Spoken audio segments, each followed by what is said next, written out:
You can't write code. You're not an engineer. You're not a designer. You can't put a hammer to a nail. So how come 10 times in a day, I read Steve Jobs as a genius? What do you do? Musicians play their instruments. I play the orchestra. This movie's about the person and his personal dealings with people, what he kept inside of himself, where he might have been coming from. What if, instead of it being in the right hands, it was in everyone's hands? From when we started Apple, he was going to be the person in control, running things in the suits, representing the company, the face of the company. The plan will reveal itself to you when you're ready to see it. Steve was not a technical person. He was building a machine that he wanted for himself, one that was so easy and you could just look at it. You could actually do things without having to learn all the structured math and computer stuff. Serious users want to customize. They want to modify. They want to jack it up. They don't get a vote. What every person is good at is what they value. And I value engineering. I was really good at it. But Steve, how could he contribute to a product?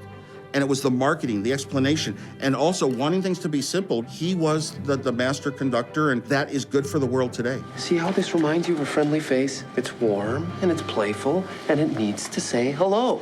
More than anything else, Steve Jobs wanted to be the person known for it all. We're not a pit crew at Daytona. This can't be fixed in seconds. You had 3 weeks. The universe was created in a third of that time. Well, someday you'll have to tell us how you did it. Steve Jobs is known for having some negative personality characteristics. And do you balance the good with the bad, or did the bad lead to the good? The new trash can is wrong. I want to tell you I appreciate all the hours you put into it, but I can't because of how terrible it is.